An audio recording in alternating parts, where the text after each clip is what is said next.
Hace 43 años, la marca más prestigiosa en calidad, Honda, llegaba al país vecino China con la propuesta de comenzar a fabricar algunas piezas o accesorios en este país. En este video, veremos un breve repaso de cómo día a día China fue la elegida para comenzar a fabricar el 70% de las motos y accesorios de las 4 marcas más populares de Japón.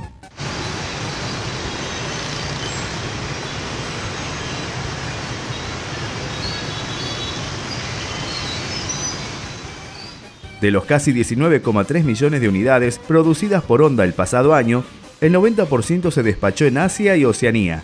El restante 9% se repartió entre el 6% para Sudamérica, el 1,9% para Europa, África y Oriente Medio y el 1,7% para Norteamérica. Respecto a la tipología, los datos de 2023 permiten hacernos una idea. De los 114 millones de unidades producidas ese año en todo el mundo, solo 865.000 unidades, un ridículo 0,75%, superaban los 500 centímetros cúbicos. Oriente consume a un nivel voraz las motos baja cilindrada. Esa es la realidad de la moto a nivel global, y China, convertida en la fábrica del mundo, juega un papel determinante.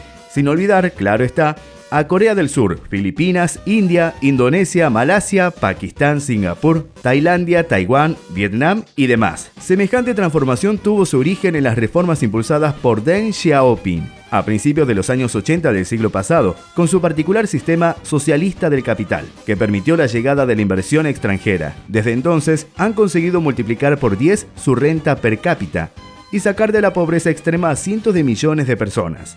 Antes de las reformas económicas, la industria motociclista china se reducía a unos pocos fabricantes que atendían, fundamentalmente, a los servicios gubernamentales con motos derivadas de las soviéticas Ural y Deneb. Actualmente en China hay más de 100 fabricantes. Entre los más relevantes se encuentran CF Moto, Dayan, Xiaolin, Xianxie, Xinchen, Lifan, Lonsin, Kinski, Shinerai, Songshen, etc. La mayoría están radicados en 2 regiones, Guangdong, Zhejiang y en la ciudad de Chongqing. En el capital de algunas de esas compañías podemos encontrar a sociedades extranjeras y a las omnipresentes autoridades locales. Otras son filiales de grandes grupos industriales del metal, automóviles, maquinaria industrial o de alto nivel tecnológico como la aeronáutica. El ejemplo recurrente es Benelli, que pertenece a Geely, un grupo con el suficiente pulmón financiero como para controlar el 9% de Mercedes-Benz, adquirirle a Ford la propiedad de Volvo, controlar a la mítica marca inglesa Lotus y dirigir a un sinfín de firmas de automóviles chinas, desconocidas en nuestro mercado pero con unos volúmenes de producción que asustan. Ahora rompamos con ese mito de que las motos son 100% japonesas y veamos cómo China hoy está presente en toda la industria japonesa, siendo necesaria para abastecer la creciente demanda de bajas cilindradas. Honda fue la primera en romper el hielo. Llegó a China en 1981 mediante un acuerdo de colaboración con el productor local Xiaolin. Empezaron fabricando componentes. En 1993 fundaron la sociedad Xiaolin Honda y en 1996 ya producían motocicletas completas. Actualmente tiene 7 sociedades conjuntas en China en las que fabrican generadores, coches y motos. Tiene más plantas en Asia, Vietnam, Indonesia, Tailandia, etc. No sigo, la lista sería larga. Hay que decir que en 2022, Honda tenía 53 plantas repartidas en 22 países. Yamaha llegó un poco más tarde, a principios de los 90, participando en el capital de 4 empresas locales. En la actualidad tiene 12 centros, producción y de servicios. En Indonesia tiene otras 10 instalaciones en las que producen motores, moldes, componentes electrónicos y demás.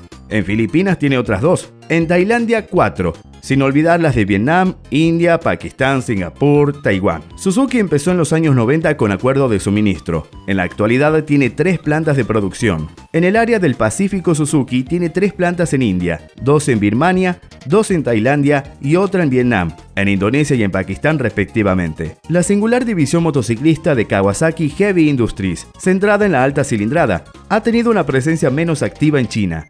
No obstante, Kawasaki mantiene relaciones con la filial china de la firma taiwanesa Kymco y ha llegado a acuerdos de comercialización con Lonsin y otros productores, y se ha preocupado en desarrollar su red comercial, siendo Honda, Yamaha y en menor medida Suzuki los primeros en instalarse. No es de extrañar que la inmensa mayoría de los motores de baja y media cilindrada desarrollados por las empresas independientes chinas se basen en diseños japoneses, por no decir que son fotocopias.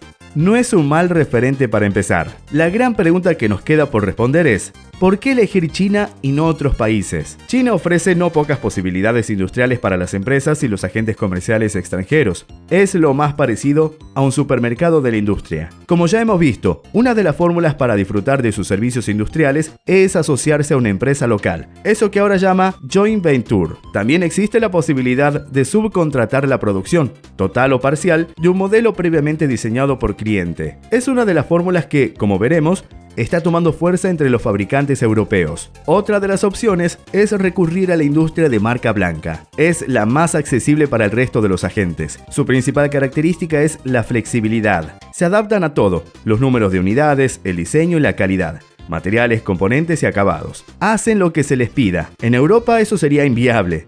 El coste irá en función de los requisitos y las exigencias del encargo, que pueden ir desde la utilización de materiales y componentes de ínfima calidad a los productos de la industria auxiliar más reputada que, por supuesto, también están allí. De los encargos a los industriales de marca blanca han podido venir la mayoría de los problemas. Algunos avispados comerciales decidieron hacer el agosto aplicando márgenes de escándalo, jugando con la calidad y el precio. Y después, si te he visto, no me acuerdo. Ni recambios, ni servicio postventa ni demás, dejando al cliente con un problema muy grande. Y no todos han hecho lo mismo. Ha habido empresarios serios que, aprovechando las posibilidades del sistema, han podido desarrollar su propia firma o han decidido importar directamente firmas chinas de cierto reconocimiento. Se distinguen del resto por su voluntad de permanencia, suelen ser más exigentes con la calidad del producto encargado y se preocupan por establecer una red de distribución. Me refiero, por ejemplo, a Mash, Macboard, KSR, Motorien, etc. Sus modelos, todo hay que decirlo, no alcanzan el nivel tecnológico de las marcas japonesas o europeas, ni el recambio suele llegar tan rápido. A cambio, ofrecen una relación calidad-prestaciones-precio cuanto menos razonable. Pero estos últimos 5 años, las reglas del juego están cambiando, porque ya no tan solo copian y revenden tecnología, sino que ahora están llegando con todo el dinero del mundo a comprar marcas europeas y locales de decenas de países. Y llegan con los que les sobra, que es dinero, en busca de lo que les falta: ideas y valores, vinculados a las marcas más respetadas y con historia. Los primeros en llegar fueron los de Qianxian en 2005 para hacerse con Benelli. Hace unos meses, Songnen anunciaba la compra de la legendaria marca italiana Moto Morini. Lo positivo es que tiene la intención de seguir con la producción en la fábrica italiana de Trivulzio. Pero bueno, este video se ha hecho larguísimo y sé que muchos de ustedes a esta altura ya se han dormido. Seamos claros, cada vez es más difícil encontrar modelos sin una vinculación parcial o total con la industria asiática. Incluso las marcas más prestigiosas de componentes, electrónica, suspensiones, frenos, plásticos, etc., están radicadas allí.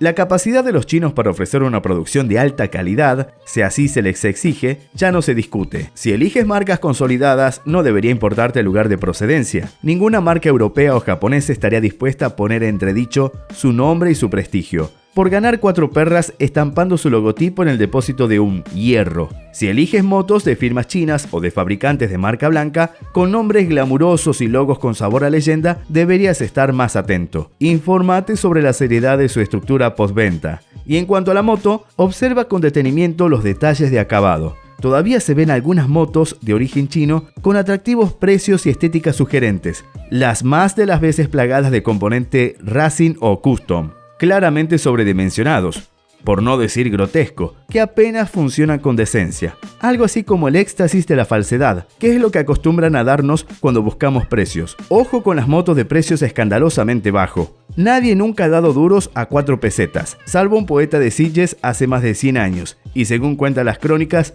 no vendió ni uno. Todo puede cambiar. No podemos olvidar que Asia es un mercado con cientos de millones de habitantes. El potencial es inmenso, y a poco que se vislumbren posibilidades de desarrollo en la alta cilindrada, seguro que deciden plantar cara a la hegemonía occidental dando el salto tecnológico. Lo sabremos en cuanto acudan a torear a las plazas en las que se experimenta y desarrolla la alta tecnología, que después llega a las motos de calle, el campeonato de MotoGP y SBK. En ese caso, que Dios nos agarre confesados.